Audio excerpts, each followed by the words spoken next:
Warahmatullahi wabarakatuh. Waalaikumsalam warahmatullahi wabarakatuh. Bismillahirrahmanirrahim.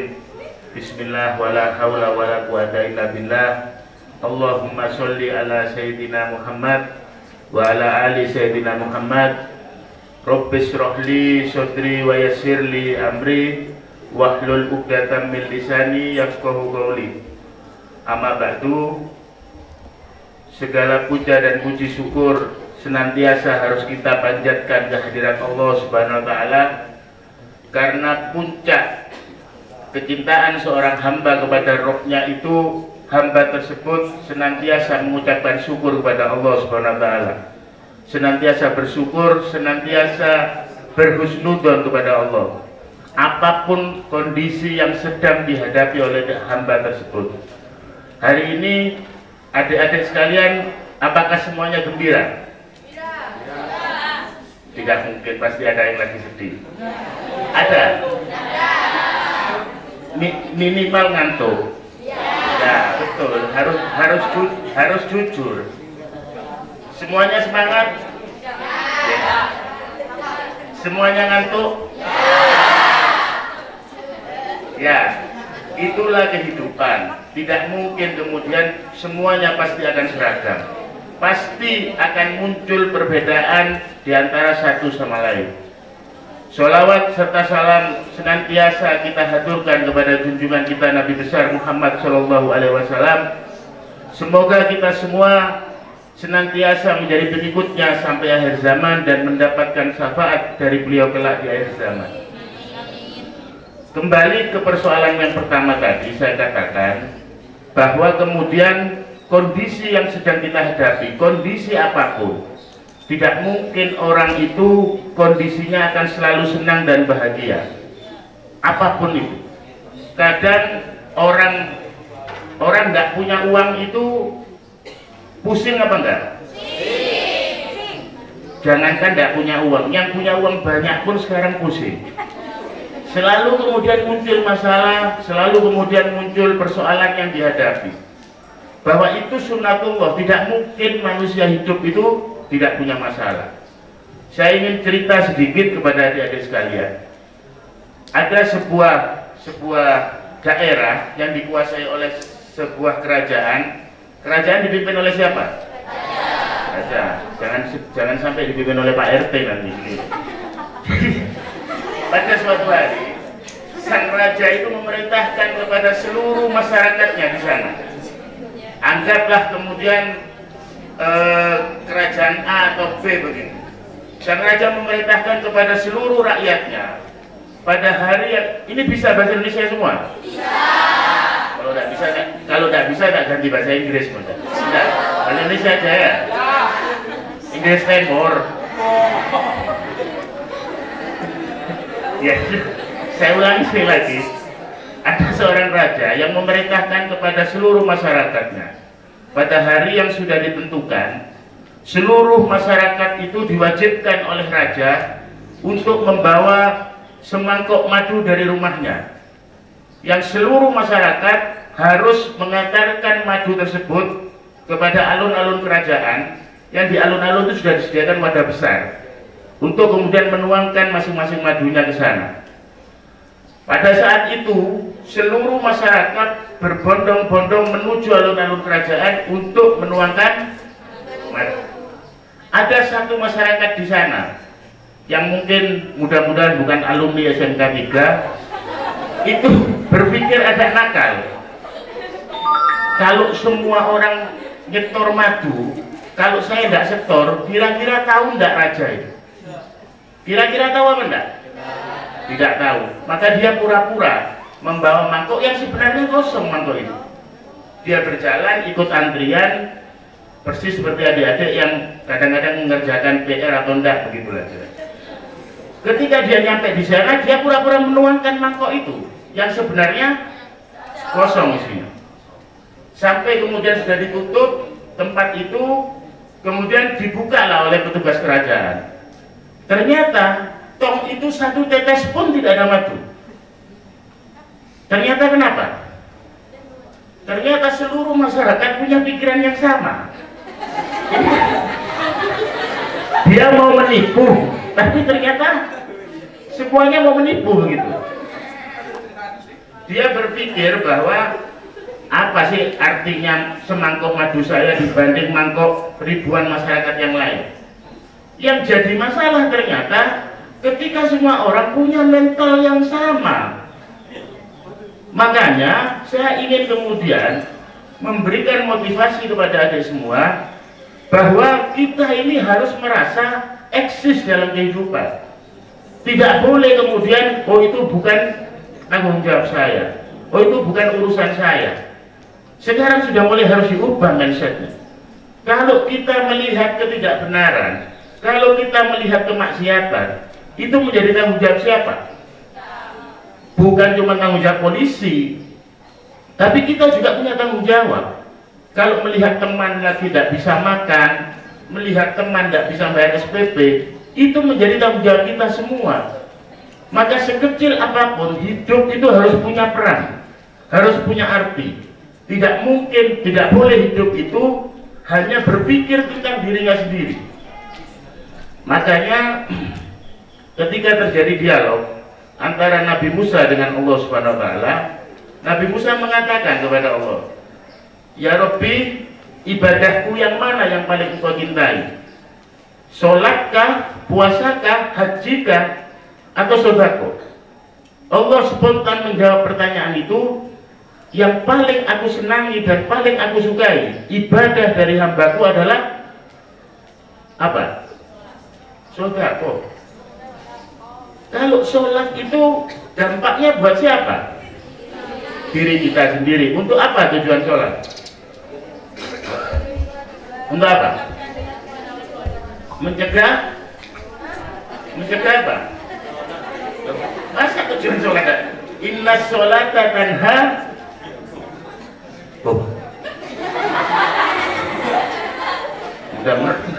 Mudah-mudahan bukan Islam KTP ini. Ini menjadi PR buat kita semua. Kalian itu nantinya akan menjadi pemimpin bagi negara yang kita cintai.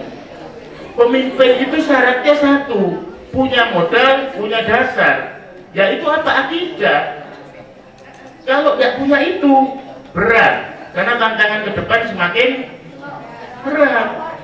Makanya saya tanya lagi, inna sholata tanha, berarti bisa. Waduh, saya kasih tahu ya, besok itu bagi saya jauh lebih mengkhawatirkan kalian tidak bisa menjawab pertanyaan saya tadi daripada kalian tidak bisa bahasa Inggris. Benar.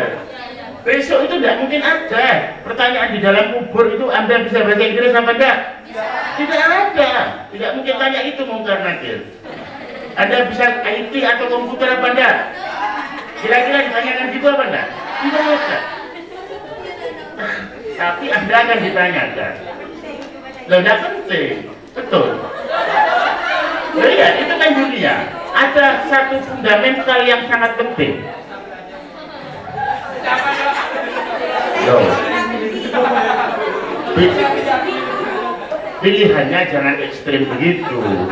Bahwa kemudian ketika saya mengatakan kalau kalian antara ilmu agama dengan ilmu umum lebih berat ke ilmu umum, itu suatu hal yang perlu disesali begitu. Apa yang buat orang tua kalian bangga? Kira-kira apa yang buat orang tua kalian bangga nantinya apa? Kalian sukses, kalian kaya. Ada hal yang paling membanggakan kalau kalian bisa kirim doa ketika mereka di dalam kuburnya. Buat apa kalian sukses nggak punya manfaat bagi masyarakat sekitar? Nggak ada artinya buat orang tua kalian. Jadi kembali lagi ke dialog Nabi Musa tadi. Nabi Musa mengatakan, apa ya Rob yang paling kau senangi? Aku paling suka ketika hambaku melakukan ibadah sodako. Sodako itu memberikan sesuatu yang dia punya kepada orang lain, bukan sodako ke laut. Kalau sodako ke laut itu salah apa enggak? Salah. Salah apa enggak? Sodako ke mana ini? Dulu saya pernah lihat itu, ini loh, lumpur lapindo itu dilemparkan sapi dulu waktu itu untuk menangkal bala, kan keliru. Jadi as-sodaqah itu libatin bala, sodaqah itu bisa menolak bala. Kenapa Allah suka pada sodaqah? Karena Allah mengatakan ketika engkau meringankan beban hambaku, aku menjadi senang. Aku akan meringankan bebanmu ketika engkau memiliki beban yang cukup berat dalam kehidupan. Makanya saya hakul yakin, sebandel-bandelnya murid, kalau dia rajin sodaqah, pasti nilainya bagus. Pasti nilainya, dan itu harus dipupuk mulai sekarang. Karena sodaqah itu mencegah kemarahan Pak Guru, mencegah kemarahan kepala sekolah. Loh iya, iya betul, betul. Mohon maaf, bukan bermaksud saya menyombongkan diri.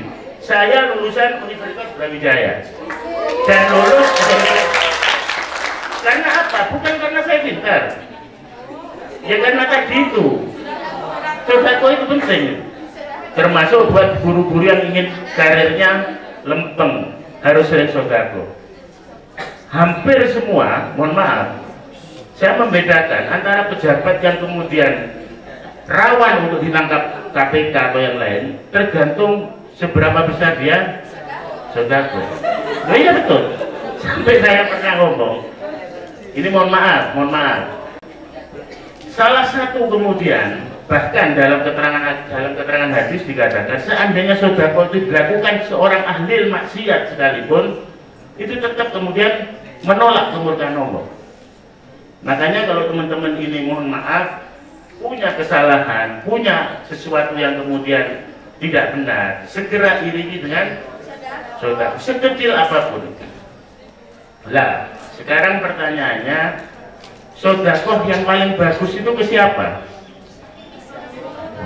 Ke siapa? Siapa?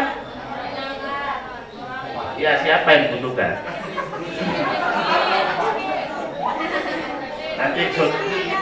Nanti sodaqah ke janda terus, sudah boleh. Jadi sodaqah itu yang paling utama adalah kepada keluarga, terutama kerabat dekat. Bahwa sekali lagi saya katakan, tadi saya katakan saya begini-begini adalah lulusan Brawijaya. Kalau dikatakan pintar tidak, tapi saya punya prinsip bahwa apapun, sekali lagi saya katakan, saya ngomong keluarga, apapun yang ibu saya perintah pada saat itu, minimal saya tidak membantah, walaupun saya tidak melaksanakan.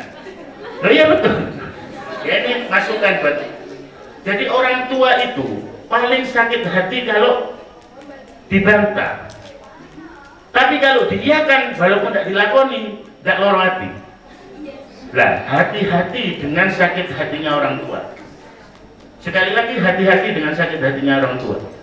Saya tidak terlalu pintar, hanya kemudian saya bagaimana berusaha sebisa mungkin untuk menyenangkan hati orang tua saya, bahwa itu adalah sodaqah yang terbaik.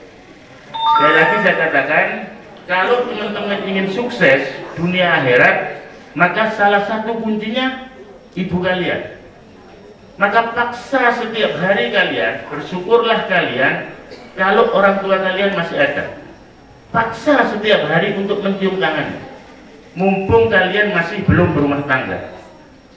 Ada seorang laki-laki datang kepada Rasulullah.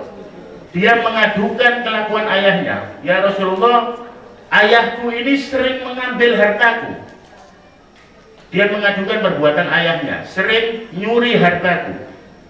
Rasulullah menjawab, engkau dan hartamu adalah milik orang tuamu.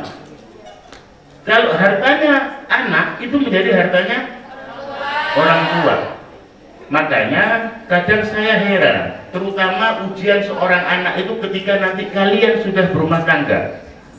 Apakah kemudian kalian akan tetap taat, atau kemudian pengaruh dari pasangan itu terlalu kuat? Terutama mohon maaf yang laki-laki, biasanya sering dikendalikan sama istrinya, kemudian lupa terhadap asal usulnya.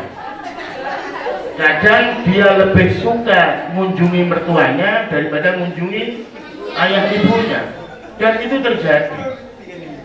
Maka itu kemudian tidak boleh dilakukan oleh teman-teman semuanya. Ada lagi seorang laki-laki datang kepada Rasulullah.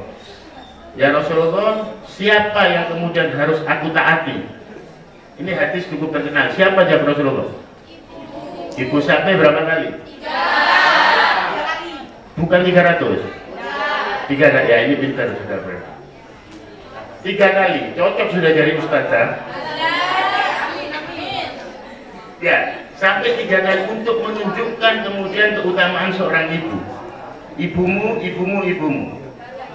Kenapa? Karena kata Rasulullah, surga itu berada di bawah telapak kaki ibu. Maka ibu itu tidak mungkin, tidak boleh kita sakiti.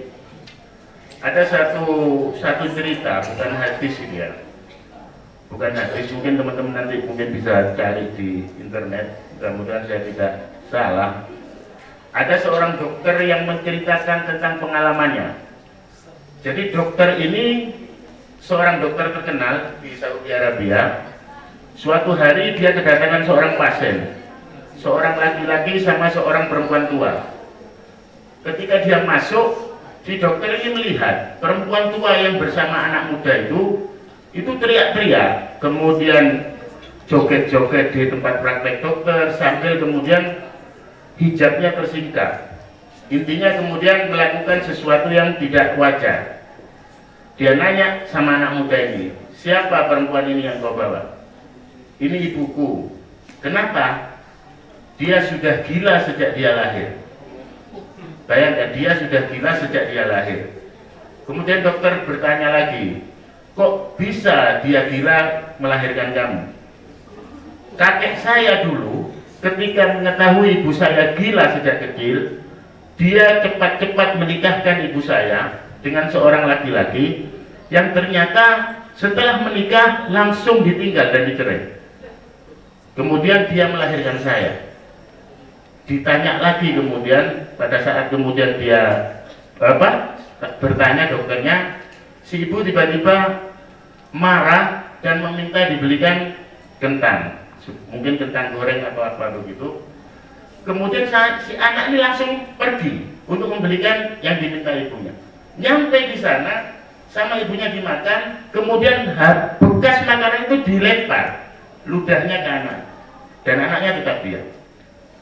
Dia nanya dokter ini, apakah ibu ini tahu engkau anaknya? Dia tidak tahu. Dari lahir tidak tahu kalau saya ini anak. Bayangkan, dia tidak tahu kalau saya ini anak. Terus kamu gimana? Cuman Allah tahu kalau dia ibu saya. Kalau dia tidak tahu, kalau Allah tahu dia ibu saya. Lah akhirnya kemudian ketika menjelang mau pulang, si ibu lagi-lagi berteriak, kapan kau bawa aku ke sini? Ada tayangan di televisi itu menceritakan tentang orang-orang yang sedang pergi haji. Aku ingin ke sana. Si dokter kemudian jawab, apakah engkau akan membawa ibumu ke sana? Iya, saya akan membawa ibu saya ke sana.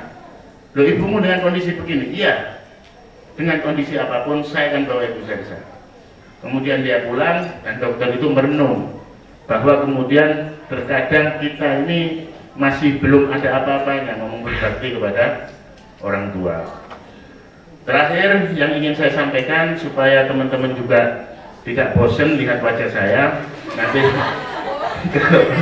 Enggak, saya khawatir ada yang pingsan nanti, kan dituntut saya ini gara-gara melihat wajah penceramah kemudian pingsan.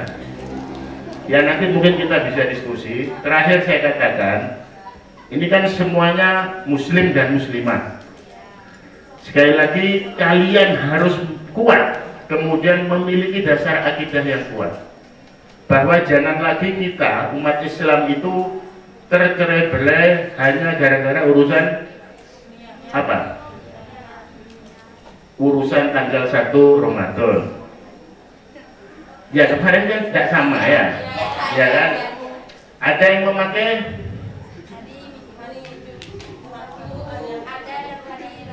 loh. kayak puasanya sudah 20 tahun yang lalu, masih baru kemarin. Ada yang hari apa mulainya? Sama ada yang aboge itu Senin ya. Nah, yang ingin saya katakan, semua itu sama-sama memiliki dasar, semua sama-sama memiliki dalil. Jadi jangan sampai kemudian kita tercerai-berai hanya gara-gara urusan itu.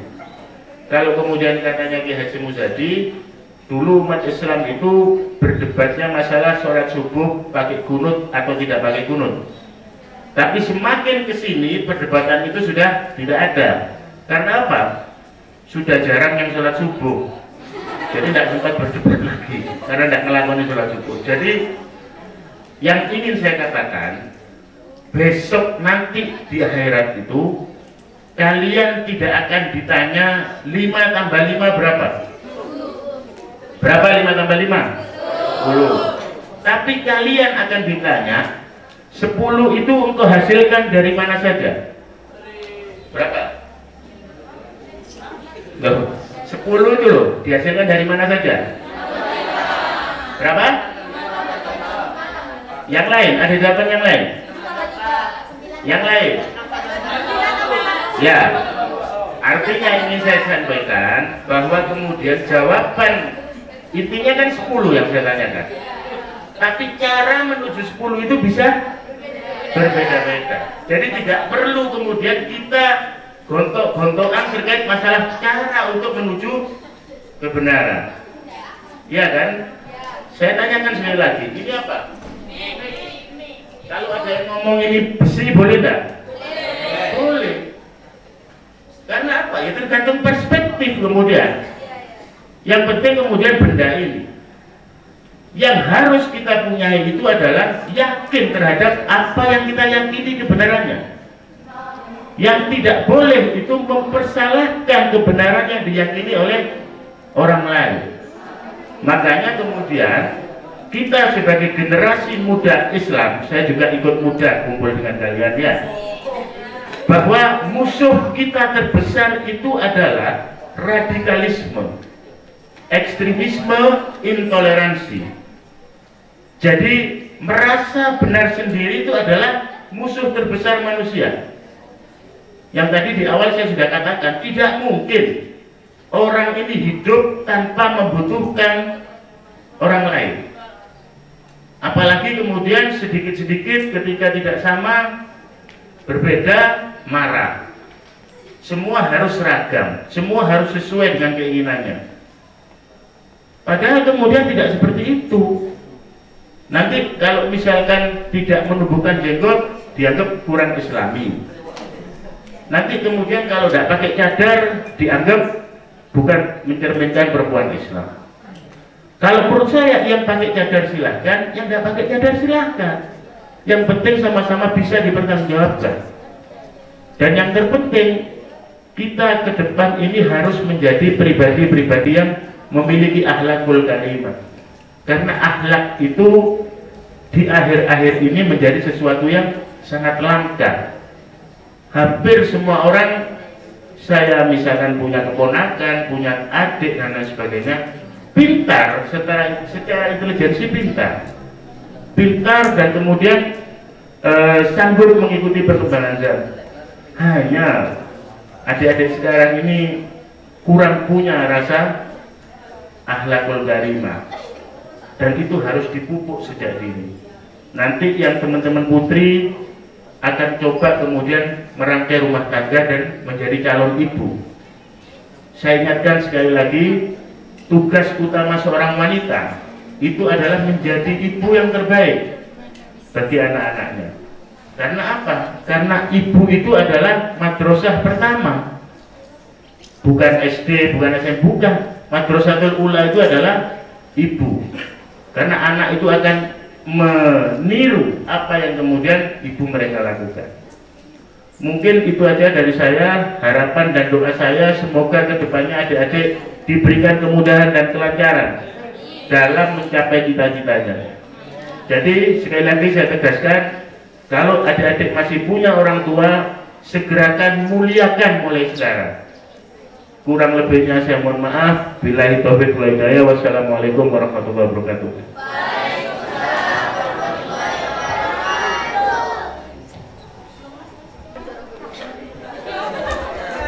Izin bertanya, saya Nina Nayatul Zahra dari kelas 10 Busana 3. Kan tadi ada hadis kan yang apa itu?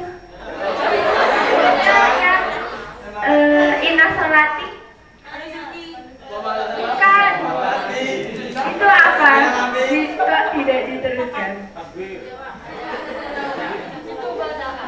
Sudah itu aja.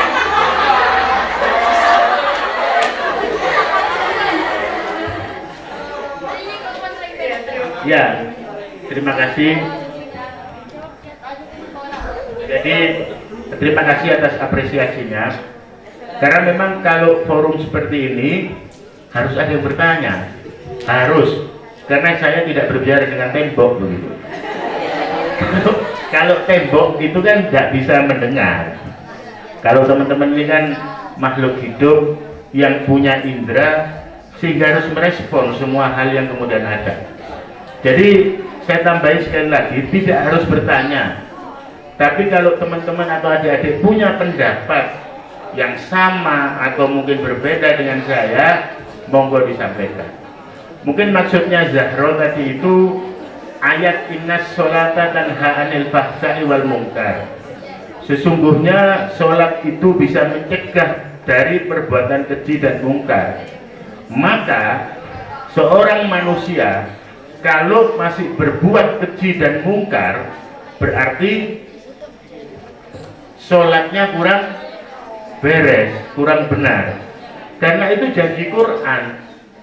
Makanya ketika misalkan almarhum Gus Dur ditanya, kok di masjid sering hilang, padahal sandal yang ditaruh di masjid, padahal orang kemudian sholat di sana. Ya Gus Dur mengatakan, ya masjid kan beda dengan gereja. Kalau gereja kan sepatunya dipakai, jadi tidak mungkin ada yang nyolong. Tapi ya itulah manusia, tidak mungkin juga lepas dari urusan salah dan dosa. Bahwa kita kemudian berupaya untuk kemudian bagaimana kita meminimalisir perbuatan salah dan dosa kita. Terutama ini, tadi saya lupa juga tidak saya sampaikan. Hati-hati juga dengan penyakit hati tadi. Loh, Pak Aju. Ya, penyakit hati itu berbahaya sekali. Bahwa kemudian kadang muncul, ya itu memang harus dilawan dalam diri kita. Penyakit hati itu bisa jadi kikir. Bahwa kikir itu watak dasar manusia. Semua manusia itu pasti punya sikap kikir. Dia serakah. Dia tidak ada puasnya. Tamak, kikir, serakah itu kan satu gen, satu persekumpulan. Kemudian yang kedua, penyakit hati itu bisa jadi iri dengki. Tidak senang melihat temannya atau saudaranya sukses. Nah, bagaimana kesuksesan saudara atau teman kita itu harus dijadikan motivasi buat kita untuk kita bisa seperti mereka. Jadi itu cuplikan ayat yang tadi saya sampaikan, bahwa sesungguhnya sholat itu bisa mencegah dari perbuatan keji dan mungkar. Dan jangan sekali-kali kita secara meremehkan meninggalkan sholat. Sekali lagi, jangan sampai kemudian kita sesibuk apapun kita tetap harus melaksanakan sholat. Mungkin itu, silakan kalau teman-teman yang lain ada yang mau ditanyakan.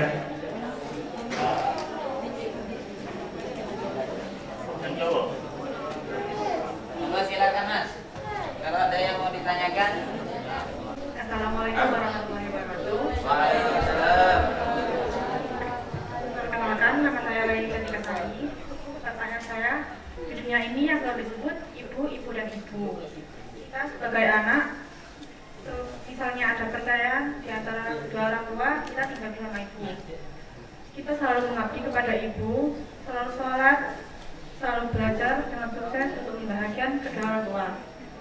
Apabila si ayah tidak mengingat ayahnya, tidak mengingat anaknya, bertanya, apa yang harus dilakukan anak itu? Siapa yang akan membimbing kita selain ibu?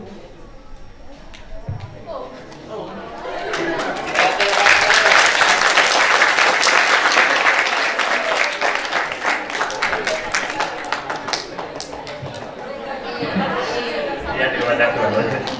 Wah, ini pertanyaannya luar biasa ini. Seperti konsultasi psikologi. Ya, tapi nggak masalah. Kita kemudian agak berbagi dikit inilah ya, pengetahuan. Jadi saya selalu sampaikan kebetulan saya di kepengacaraan, saya selalu sampaikan ke beberapa pihak yang kemudian ingin berpisah, Mbak atau Mas, ketika sudah menyangkut masalah anak, ini kan biasanya agak berseberangan. Yang ibu minta anaknya ikut dia, yang bapak juga ikut dia. Saya bilang seyogyanya anak itu diasuh bersama, karena dalam apapun kondisinya tidak mungkin ada istilah mantan anak. Tidak mungkin ada istilah mantan anak. Kalau mantan suami atau mantan istri ada apa enggak? Apalagi hanya sekedar mantan pacar, banyak. Tapi kalau mantan anak tidak ada. Kenapa? Anak itu tidak ada suratnya, tidak ada stempel anak, itu tidak ada. Kalau suami istri harus punya akta nikah. Nah, menyangkut pertanyaan adik barusan, bahwa dalam agama kita, mohon maaf sekali lagi, mohon maaf, seburuk apapun, sekali lagi saya katakan, seburuk apapun perangai orang tua kita, tetap dalam Islam dianjurkan dan diperintah untuk taat kepada orang tua. Bahwa seringkali kita temui kejadian tiba-tiba ayahnya setelah buang anak hilang. Ada. Ketika anak ini tumbuh dewasa, kemudian sukses, ayahnya kembali.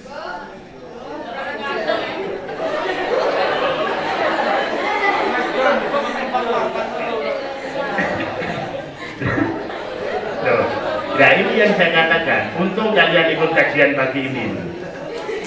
Jadi sekali lagi saya katakan, perilaku seburuk apapun orang tua tidak menggugurkan kewajiban anak untuk berbakti. Biarkan yang tukaran kan ayah dan ibu saya kan tidak. Walaupun dalam hati kecil saya tidak terima ibu saya diperlakukan seperti itu. Ya mungkin ada kejadian, sekali lagi saya mohon maaf. Cuman jangankan hanya tidak belanjani ayahnya ya. Zaman Nabi itu bahkan ada ibunya yang mengancam untuk bunuh diri kalau anaknya masuk Islam. Sudah memusuhi Islam, bukan hanya tidak belanjani. Orang tuanya memusuhi Islam. Kata Rasulullah, itu ibumu. Kamu tetap harus bakti kepada dia. Selama kita tidak diperintah untuk syirik kepada Allah. Kalau dongkol memang. Ada satu lagi juga tadi lupa saya sebutkan Pak Toyo. Bahwa kunci sukses selain bakti sama orang tua, bakti sama guru. Tidak boleh ada sedikit pun rasa dendam di antara muridnya. Kalian saya jamin tidak mungkin sukses. Semarah apapun guru itu tetap sayang kepada muridnya. Bahkan tadi saya ingat Pak Toyib manggil kalian dengan sebutan apa? Anak. Barusan nggak sampai 1 jam, maka lupa juga. Dipanggil anak, itu kan panggilan yang spesial dari seorang yang menganggap dirinya orang tua buat kalian. Mau tidak makbul bagaimana doanya beliau? Beliau kadang mungkin bangun tengah malam, yang didoakan siapa? Ya kalian murid-muridnya. Makanya saya katakan jangan sampai ada dendam. Saya ini bolak-balik dulu, masih zaman dulu ya, ditempeleng sama guru, ditendang sama guru. Tapi ya alhamdulillah, mungkin hal-hal seperti kalau sekarang kan mungkin tidak ada sudah. Tidak ada sudah. Tapi dulu tidak ada sedikit pun perasaan mangkel, marah. Terus orang tua ngelabrak ke sekolah, kenapa anak saya dipukul? Tidak ada.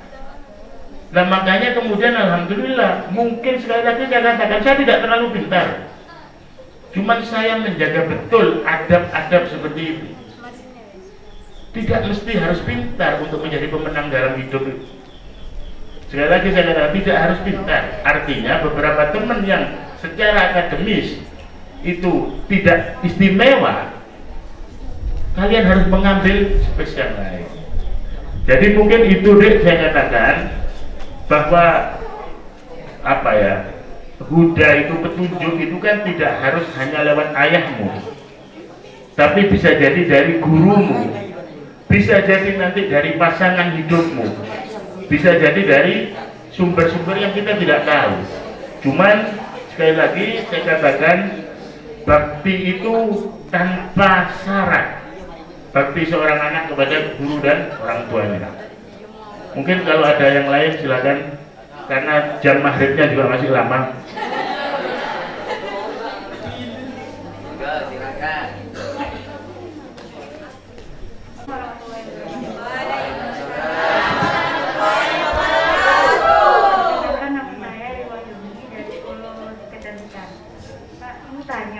Misal kita keadaannya itu sedang berpuasa dan kita itu berbohong demi kebaikan, itu puasanya batal nggak?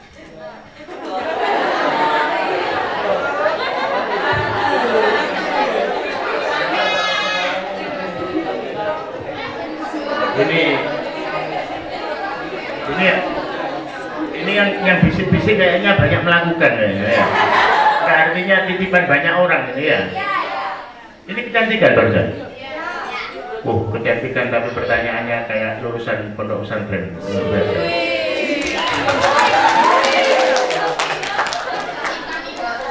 Ya, ada beberapa hal. Sekali lagi, sebentar, saya inginkan ya.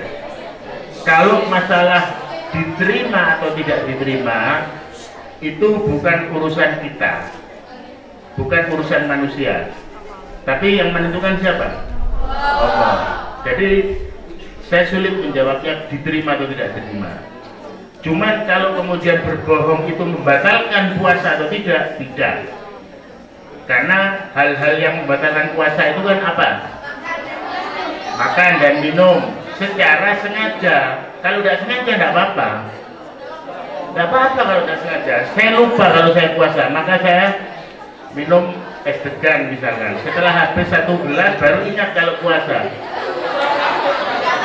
Lah rezekinya Anda berarti. Tapi kalau berbohong ini kan tidak ada. Sama dengan pertanyaan, Ustaz atau Pak, apakah orang yang sholat itu kalau tidak khusyuk diterima apa enggak? Diterima apa enggak? Tidak tahu. Tidak tahu. Tapi apakah dijadikan alasan kalau orang tidak khusyuk? Karena saya tidak bisa khusyuk, saya tidak mau sholat. Kalian bisa khusyuk semuanya. Paling sampai Allahu Akbar, aduh kehilangan rujak, kehilangan indomie dan lain sebagainya begitu. Ruwet. Tapi itu bukan alasan untuk meninggalkan sholat. Termasuk apalagi tadi ada kata-kata berbohong untuk kebaikan. Bahwa melakukan kebaikan itu jauh lebih utama daripada melakukan keburukan. Ketika kita tidak bohong, mafsadatnya adalah keburukannya kan lebih tinggi. Jadi menurut saya itu jawabannya. Kalau misalkan diterima atau enggak, ya semua tidak ada yang tahu memang. Tapi kalau membatalkan atau tidak membatalkan menurut saya. Silakan. Ini masa emansipasi wanita, yang cowok ada yang nanya ini. Silakan.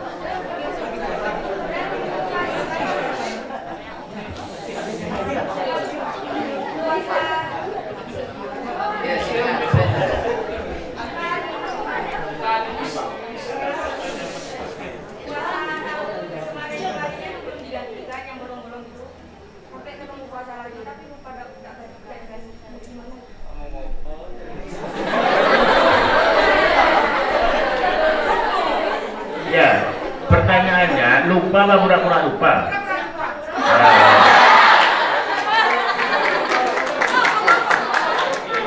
Ya, ini pribadi yang cukup baik, saya juga cukup jujur dan terbuka. Saya pun terus terang, saya pun dulu ya saya pikir tidak ada orang yang sempurna, yang kemudian termasuk masalah sholat pasti 5 waktu berjamaah, kemudian puasa tidak pernah bolong dan lain sebagainya. Itu adalah semua keinginan kita seperti itu. Tapi kalau kemudian memang kita tidak bisa, bahkan lupa atau pura-pura lupa, ya kembali kalau menurut saya yang penting kita minta ampun kepada Allah dan kemudian mengganti puasa yang sudah bolong itu. Tidak kemudian bahwa kamu berdosa, kamu kemudian tidak diterima puasamu, tidak seperti itu. Jadi yang penting kalau kita punya kesalahan, punya perbuatan yang mengandung unsur dosa, segera minta ampun dan bertobat, kemudian memperbaiki. Kemudian salah lagi, bagaimana Pak? Tobat lagi, minta ampun lagi. Karena itu sifat dasar manusia itu kan tempatnya salah dan lupa. Sementara Allah itu melengkapi sifatnya sebagai Ar-Rahman dan Ar-Rahim. Apa artinya? Hah? Apa? Maha pengasih lagi maha penyayang. Kalau Allah itu sudah paham ketika aku menciptakan manusia itu akan berbuat kerusakan di muka bumi. Maka kalau seandainya salah kita itu, dosa kita dikumpulkan satu dunia ini dengan ampunan Allah, itu tidak ada apa-apanya dosa kita itu. Jadi jangan pernah putus asa dalam mengharapkan ampunan Allah. Jadi tetap diganti, minta maaf, minta ampunan tetap diganti kalau masih sudah ingat.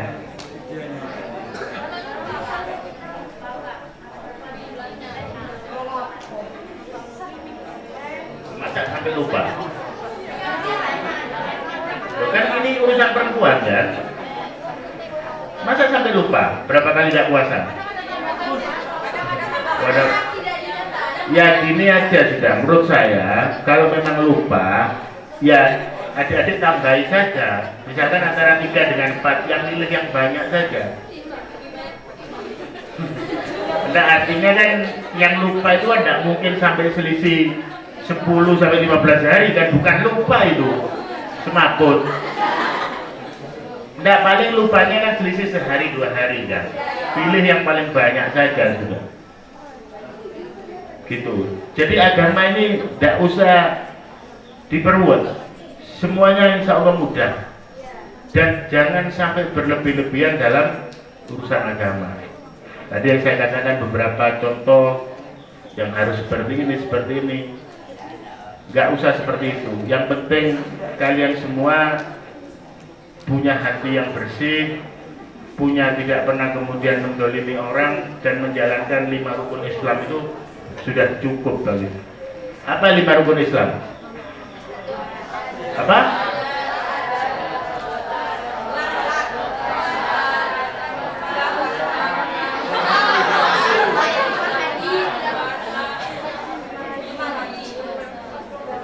Kalau rukun iman?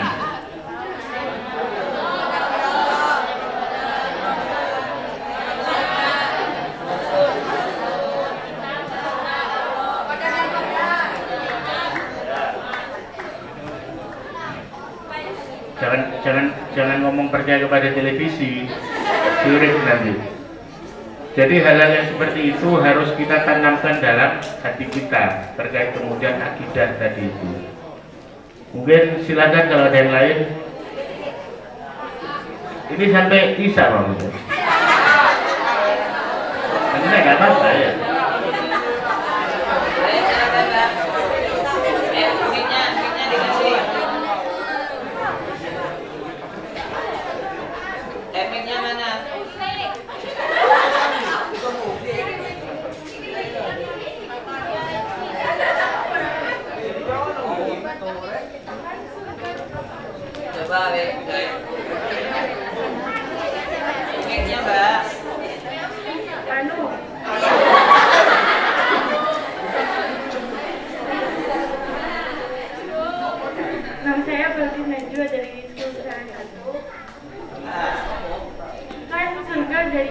lagi. Kalau ibunya nggak ada, dia gimana?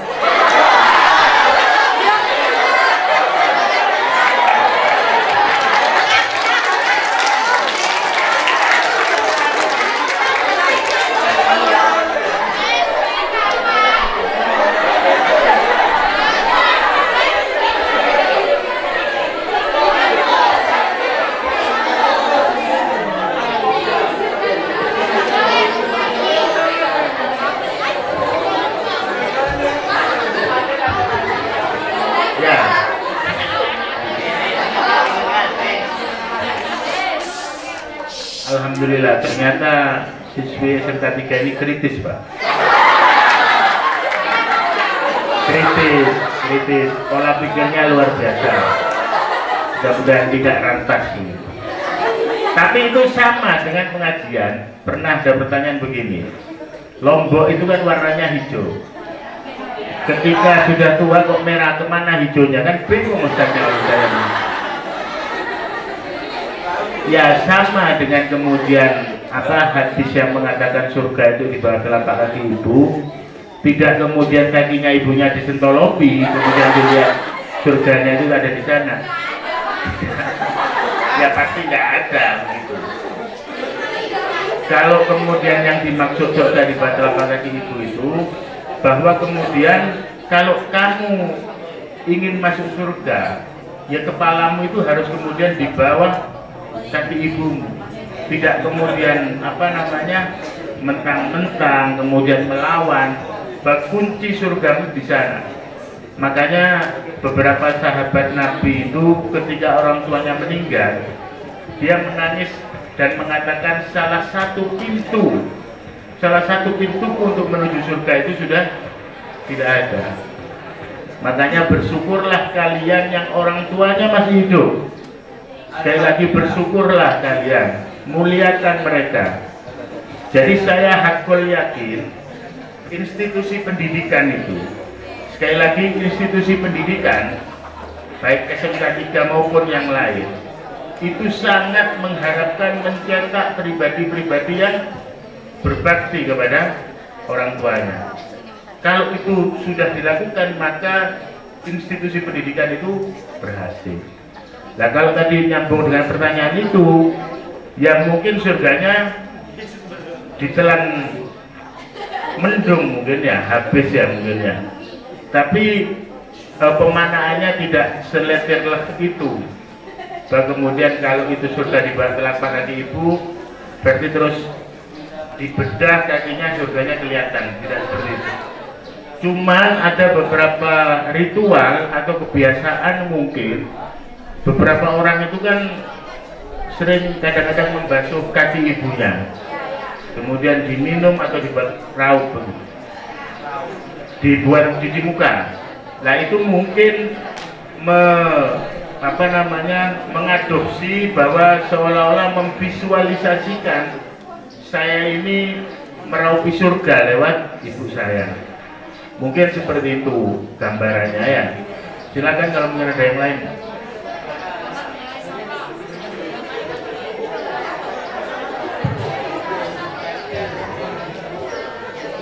Ya, mungkin sudah cukup karena waktunya ini sudah habis, dan saya ucapkan terima kasih kepada Bapak Tumidi.